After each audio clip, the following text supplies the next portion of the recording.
Hello, my name is Beth Webb and I've come to tell you a story. Now, I sometimes tell stories at a place called the Bishop's Palace in Wells, and this is a story which I often tell there. It's supposed to be true. In the early 1200s, when King John was king, there was a new bishop at Wells and his name was Jocelyn.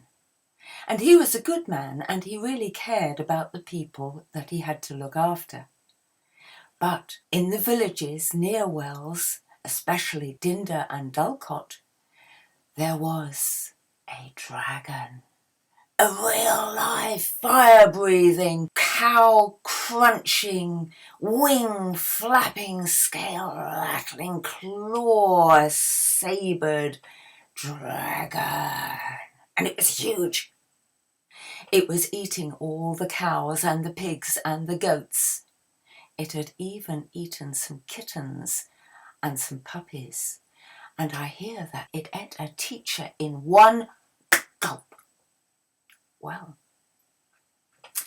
the people of Dinder and Dulcot wanted to tell the bishop that there was a dragon, and they wanted to ask for his help. But he was new and he was very busy. There were no telephones in those days. There was no internet. There was a sort of messenger service, but people were too scared to go out in case the dragon flew down with its great wings and munched the messenger up. So what could they do?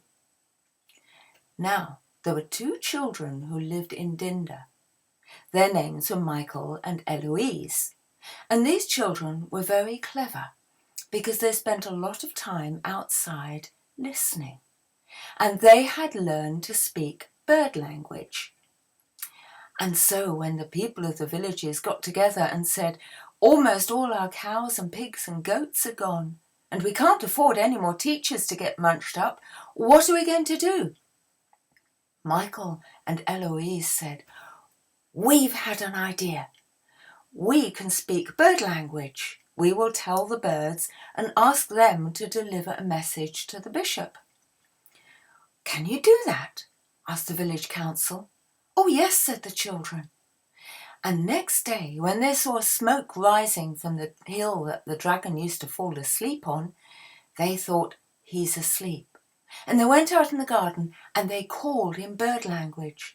And all the birds, the sparrows, the chaffinches, the wrens, they all came down and said, what's the matter, children? And the children explained, can you please fly to the bishop and tell him we need help? Said the birds, we'd love to, but we're so frightened of the dragon ourselves. When we're not looking, he flies behind us very, very quietly, and he munches us up just like nuts or cherries, just little snacks. Oh, said the children, what do we do? But just then, a large white swan with huge wings flew through the great blue sky and glided down and said, is anything the matter, children? Oh, yes, said the children, and they explained. And the swan said, I'm not frightened of the dragon. I have got huge wings. I'm sure I can outfly him.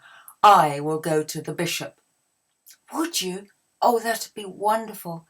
And the children both hugged the swan and kissed it. The swan shook it off. They don't like being hugged and kissed much. Don't try it. But anyway, the swan ran along the ground. They find it difficult taking off without water. And he ran and he ran and he flapped his wings, and at last he was launched in the air. Huge white wings spread, gliding towards Wells. Well, when he arrived at Wells, he was very pleased to see a moat that was much easier to land on. And he came into land very gracefully. And then he climbed out of the water. He looked at the palace and he thought, I've just thought of a problem. I bet the bishop doesn't speak bird like the children do. But, being a brave swan, he went up to the door and he went rat-tat-tat with his beak. Well, the gatekeeper opened and looked around and just saw a swan and said, be off, stop being a nuisance. And the swan went, trying to speak, but the gatekeeper didn't understand and slammed the door.